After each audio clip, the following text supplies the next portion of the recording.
mengenai Sunan Kudus. Jaga memiliki nama asli Raden Mas Said. Beliau adalah seorang ulama yang sangat dihormati dalam sejarah Islam di Indonesia. Beliau dikenal sebagai Wali Songo yang memiliki pendekatan unik dalam menyebarkan Islam di Jawa. Selain sebagai penyebar agama, Sunan Kalijaga juga terkenal sebagai seniman, budaya, dan tokoh yang dekat dengan rakyat. Sunan Kalijaga lahir pada sekitar tahun 1450 di Desa Kadilangu, Demak, Jawa Tengah. Beliau berasal dari keluarga bangsawan, namun pada masa mudanya beliau lebih dikenal sebagai seorang yang tidak begitu taat beragama dan hidup bebas. Dalam beberapa sumber, beliau juga dikenal sebagai Raden Said, sebelum akhirnya memilih jalan spiritual. Pada awalnya, Raden Mas Said hidup sebagai seorang pemuda yang menyukai dunia seni, terutama seni pertunjukan wayang. Namun, setelah berjumpa dengan Sunan Bonang, beliau akhirnya tertarik untuk mempelajari ajaran Islam. Setelah melalui proses spiritual yang panjang, beliau akhirnya memeluk Islam dan diberi nama Sunan Kalijaga oleh Sunan Bonang. Setelah menjadi Muslim, beliau mulai meninggalkan kehidupan lamanya dan bergabung dengan para wali untuk menyebarkan ajaran Islam di Jawa.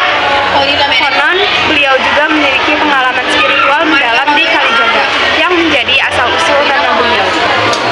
Sunan Kalijaga dikenal dengan pendekatannya yang bijaksana dan tidak memaksakan ajaran Islam.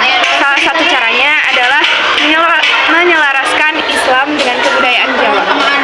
Beliau mengadaptasi kebudayaan lokal untuk memperkenalkan ajaran Islam tanpa merusak tradisi yang ada.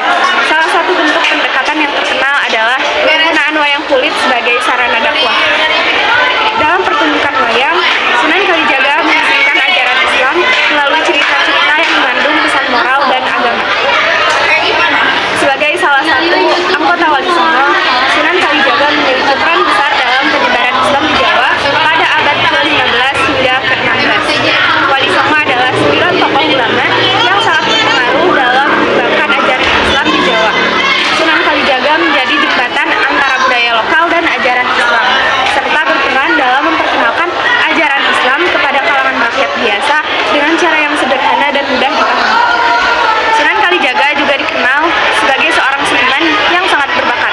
Beberapa karya beliau yang terkenal adalah wayang kulit yang dipentaskan dengan menyisipkan unsur-unsur ajaran Islam. Selain itu, beliau juga dikenal sebagai penggagas gamelan yang memiliki unsur Islami dalam setiap permainannya. Seni wayang kulit, gamelan, dan pantun yang beliau kembangkan terus berkembang dalam budaya Jawa hingga saat ini. Sunan Kalijaga wafat pada tahun 1513 di Kadilangu, Demak, Jawa Tengah. Namun, pengaruh beliau dalam penyebaran Islam di Jawa dan dalam kebudayaan Indonesia tetap bertahan hingga kini. Ajaran-ajaran beliau tentang pendekatan yang ramah dan budaya yang integratif terus diwariskan dalam kehidupan masyarakat Muslim di Indonesia. Kesimpulannya, Sunan Kalijaga adalah tokoh yang sangat penting dalam sejarah Islam di Indonesia. Beliau tidak hanya dikenal sebagai penyebar agama Islam, tetapi juga sebagai tokoh yang sangat menghargai dan melestarikan kebudayaan Jawa. Melalui seni dan budaya, Sunan Kalijaga berhasil membawa pesan-pesan Islam kepada masyarakat Jawa dengan cara yang tidak memaksa dan sangat menyentuh hati. Legasi beliau masih hidup dalam tradisi budaya dan ajaran Islam di Indonesia. Sekarang saya akan menjelaskan tentang Sunan Kudus. Sunan Kudus adalah salah satu wali songo, tokoh yang berperan penting dalam penyebaran agama Islam di Pulau Jawa pada abad ke-15 hingga 16. Nama aslinya adalah Ja'far Shadiq dan ia dikenal sebagai ulama cerdas dengan pendekatan dakwah yang bijaksana dan kreatif. Ia lahir di wilayah Kudus, Jawa Tengah yang kemudian menjadi pusat penyebaran Islam di daerah tersebut. Sunan Kudus menggunakan pendekatan budaya lokal untuk menyebarkan Islam. Ia menghormati tradisi masyarakat setempat dan menggabungkannya dengan ajaran Islam. Salah satu contohnya adalah penggunaan simbol-simbol Hindu dan Buddha dalam dakwahnya. Lalu Masjid Menara Kudus yang didirikan oleh Sunan Kudus menjadi simbol toleransi dan penyebaran Islam yang ramah. Masjid ini memiliki menara unik berbentuk seperti candi yang menunjukkan akulturasi budaya.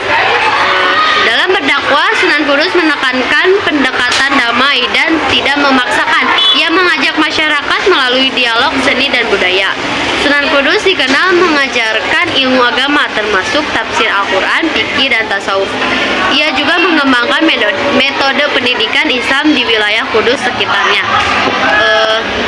Sunan Kudus meninggalkan warisan yang mendalam berupa ajaran toleransi, pendekatan damai, dan pemahaman budaya sebagai sarana penyebaran agama.